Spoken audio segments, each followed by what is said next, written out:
সবাইকে স্বাগত। শেখ হাসিনা কবে দেশে ফিরছেন, এই প্রশ্নটি এখন আপনি প্রতিদিনই সোশ্যাল মিডিয়ায় দেখবেন।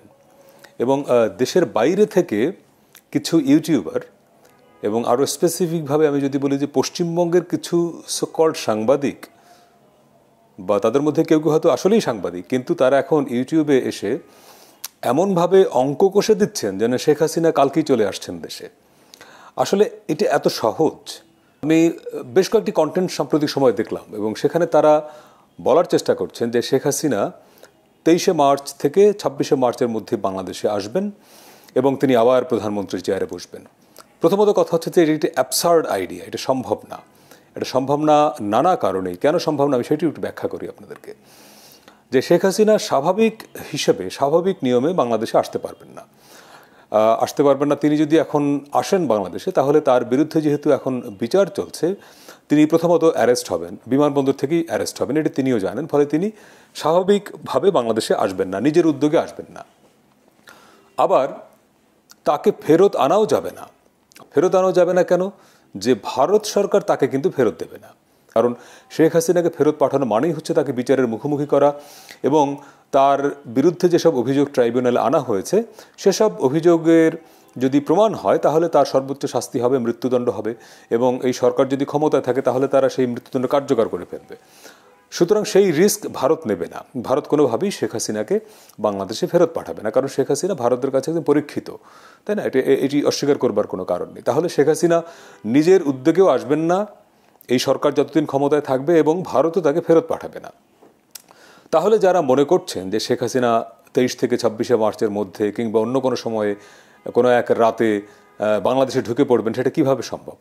তাদের ব্যাখ্যাটা হচ্ছে ভারত বাংলাদেশে একটা মিলিটারি অপারেশন চালাবে। তারা এর পক্ষে বলছেন, তারা আবার কিছু উদাহরণ দিচ্ছেন যে সীমান্তের বিভিন্ন জায়গায় ভারত তৎপরতা বাড়াচ্ছে, তাদের মহড়া দিচ্ছে। তো এই সীমান্তে তৎপরতা বাড়ানো, মহড়া দেওয়ার মধ্য দিয়ে এটা প্রমাণ হয় না যে বাংলাদেশে ভারত সামরিক অভিযান চালাবে।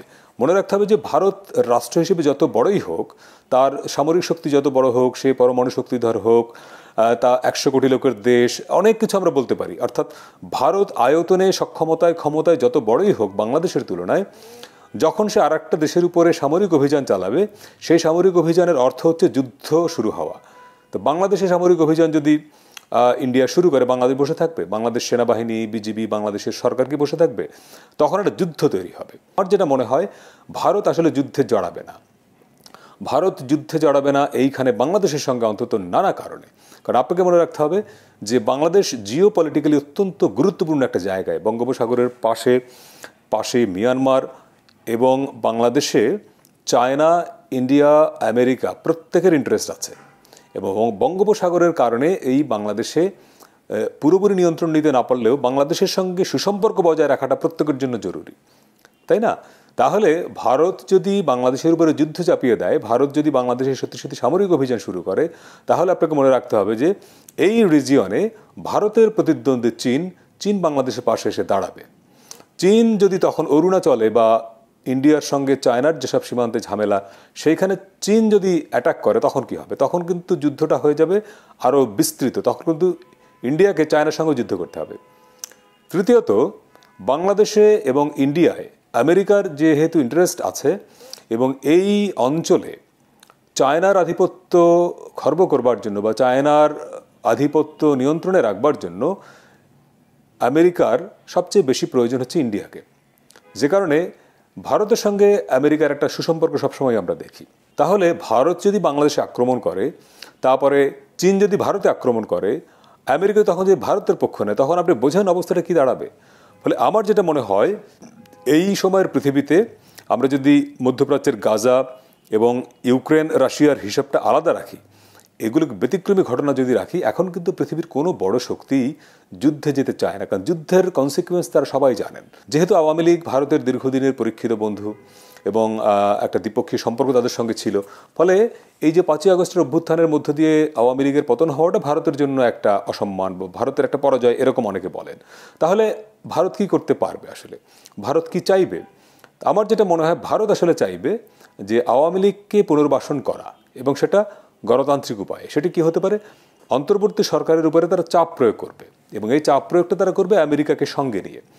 এবং ডোনাল্ড ট্রাম্প এই মাসেই ভারতে আসবার কথা।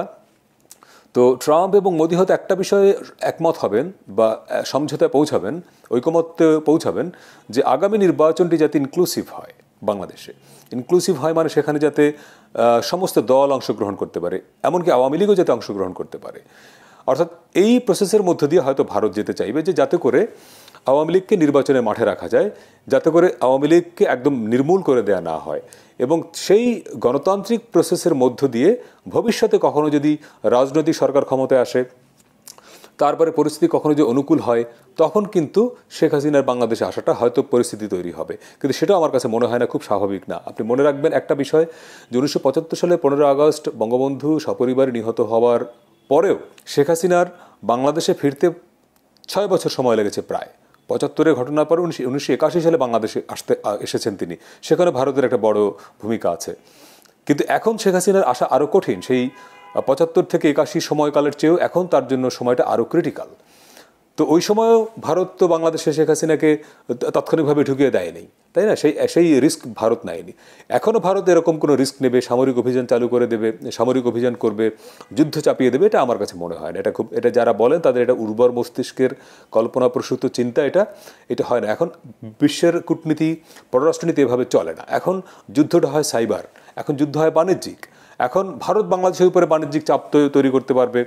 ভারত হয়তো পণ্য, আমাদের যেটা এসেনশিয়াল গুডস, সেটা হয়তো দিতে গড়িমসি করতে পারে, সেটাও সে পারবে না, কারণ তারও ব্যবসা আছে ভাই। দিন শেষে সবার ব্যবসা আছে। ফলে এত সহজ না। যারা মনে করেন শেখ হাসিনা কালকেই দেশে চলে আসবেন, এটা খুব সহজ না। মানে স্বাভাবিক অঙ্কে এটা মেলে না। যদি এরকম কিছু ঘটে তাহলে সেটা হবে অস্বাভাবিক, এবং রাজনীতিতে অস্বাভাবিক বা রাজনীতিতে শেষ কথা বলে তো আর কিছু নাই।